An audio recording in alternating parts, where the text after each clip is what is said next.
Hello बच्चों, आप सभी का स्वागत है अपनी आज की हिंदी की ऑनलाइन क्लास में। तो जैसा कि बच्चों इससे पहले वाले वीडियो में भी हमने कवियों के बारे में, उनकी द्वारा रचित कविताओं की व्याख्या के बारे में जाना था, तो उसी क्रम में चलते हुए आज हम कुंवर नारायण जी की द्वारा रचित उनकी कविता के बहाने की व्याख्या के बारे में जानेंगे। तो इससे पहले वाले वीडियो में बच्चों हमने कुंवर नारायण जी के साहित्यिक परिचय को देखा कि उनका जन्म 19 सितंबर 1927 में उत्तर प्रदेश में हुआ था। इन्हें काफ़ी ज़्यादा पुरस्कारों से सम्मानित भी किया गया, जैसे ज्ञानपीठ पुरस्कार था, पद्म भूषण था, साहित्य अकादमी था।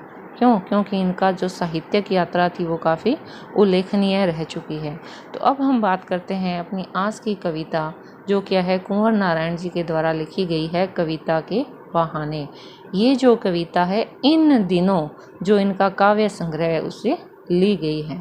तो यहाँ पर कविता के मायने समझाए गए हैं कि जो कविता है उसके जो भाव है वो क्या है, सालों साल तक वैसे ही बने रहते हैं। उनमें कोई एक निश्चित सीमा का बंधन नहीं होता, चाहे वो घर की सीमा हो, भाषा की हो, या फिर समय की, देश की, काल की, किसी भी तरह सीमा का बंधन नहीं होता। जिस तरह की कविता आज हम पढ़ते हैं, उसके रस का आस्वादन करते हैं, वैसी ही कविता का अर्थ क्या है, सालों साल तक वैसा ही रहता है। तो इस कविता में बच्चों कविता की जो तुलना है, एक तो चिड़िया के साथ की गई है, उसके बाद में फूल के साथ, और अंत में क्या है, बच्चों के साथ की गई है। तो देखते हैं हम इस कविता को कि कविता एक उड़ान है चिड़िया के बहाने। यानी कविता की जो उड़ान है वो क्या है, काफ़ी ऊंची है। जिस तरह से क्या है, चिड़िया भी आसमान, खुले आसमान में काफ़ी ऊपर ऊंची तक अपनी उड़ान भरती है।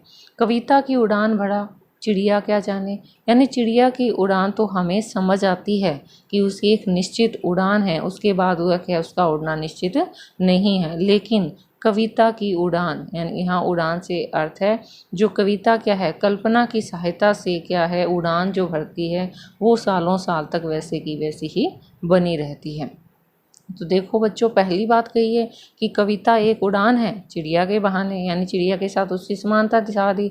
और उसी दूसरी पंक्ति में कह रहे हैं कि कविता की उड़ान भला चिड़िया क्या समझाने, यानी यहाँ क्या है, दोनों बातों में विरोध प्रदर्शित हो रहा है। तो यहाँ विरोधाभास भी हमें सामने दिखाई दे रहा है।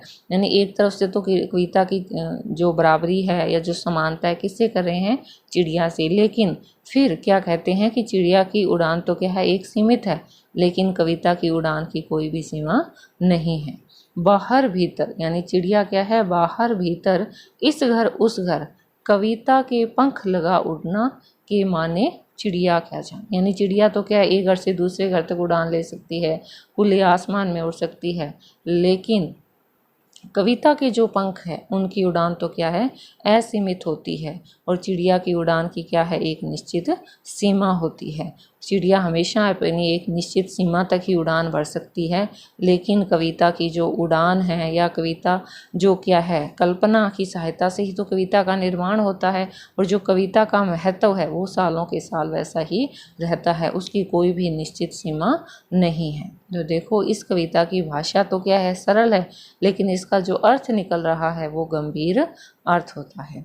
आगे देखो, कविता एक खिलना है फूलों के बहाने, यानी फूल जब खिलते हैं तो हमें आनंद का अनुभव होता है। क्यों, फूल से क्या है, खुशबू होती है, सुगंध होती है, उसको जब हम खिलते देखते हैं तो हमें क्या है, बड़ा ही खुशी देने वाला होता है। कविता का खिलना भला फूल क्या जाने। फिर उन्होंने दूसरी बात विरोध में कर दी कि कविता का खिलना, यानी कविता की जो महक है, कविता के जो विचार है, कविता की जो श्रेष्ठता है, वो क्या है, सालों के साल तक वैसी की वैसी बनी रहती है। लेकिन फूल तो क्या है, एक निश्चित समय के बाद मुरझा भी जाता है, और उसकी महक, उसकी सुगंध क्या है, कम, धीरे धीरे कम होते होते ख़त्म हो जाती है।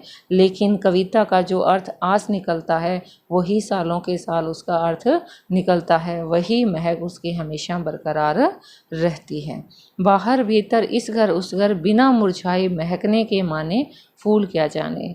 यानी जो महकना यानी सुगंध बिखेरना है वो फूल तो क्या है, एक घर के अंदर, थोड़ी देर घर के बाहर के क्षेत्र में हो सकता है, लेकिन जो कविता की महक है वो क्या है, सालों साल तक बनी रहती है और उसकी महक का मुकाबला फूल का खिलना कभी हो ही नहीं सकता।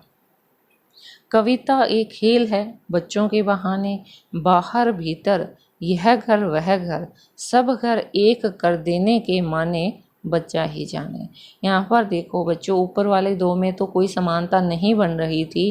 क्यों? क्योंकि चिड़िया की उड़ान निश्चित है और फूल की जो सुगंध है वो भी निश्चित है, लेकिन कविता की उड़ान भी है, सीमित है, और कविता का जो महक है, जो सुगंध है, जो अर्थ है, वो सालों के साल वैसा ही बना रहता है। कविता एक खेल है बच्चों के बहाने, बाहर भीतर। तो अब कविता की समानता किसके समान बताई गई है? बच्चे के समान। कि बच्चा क्या है, उसका मन कोमल होता है, उसके मन में किसी भी प्रकार का मन मुटाव, किसी प्रकार का गुस्सा नहीं होता।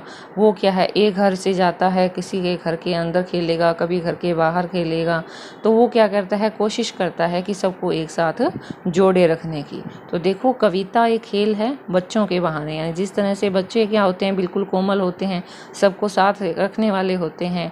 बाहर भीतर यह घर वह घर, यानी सब घर के अंदर क्या है, वो आराम से घूमते हैं। सब घर एक कर देने के माने बच्चा ही जाने, यानी बच्चे की हमेशा यही रहता है कि बच्चा जब घुल मिल जाता है तो उसे अपने परिवार के साथ समान ही मानता है। उसी तरह से जिस तरह से बच्चे की कोई सीमा नहीं होती, उसकी कल्पना की कोई सीमा नहीं होती, उसकी भावनाओं की कोई सीमा नहीं होती, उसी तरह से कविता की भी कोई सीमा नहीं होती। ना तो घर तक होती है, ना भाषा में उसकी कोई निश्चित सीमा होती है, ना ही समय में उसकी कोई सीमा होती है। जिस तरह से बच्चे बड़े ही कोमल मन के होते हैं, उनका जो बच्चों का प्रभाव है वो सामने वाले पर अत्यधिक पड़ता है, और बच्चा हमेशा क्या है, जिनके साथ जाता है सबको क्या है, एक धागे में बांधने की कोशिश करता है। तो उसी तरह से कविता का जो प्रभाव है वो असीमित ही रहता है। तो बच्चों, इस व्याख्या को सुनना भी और अच्छे से समझने की कोशिश भी करना।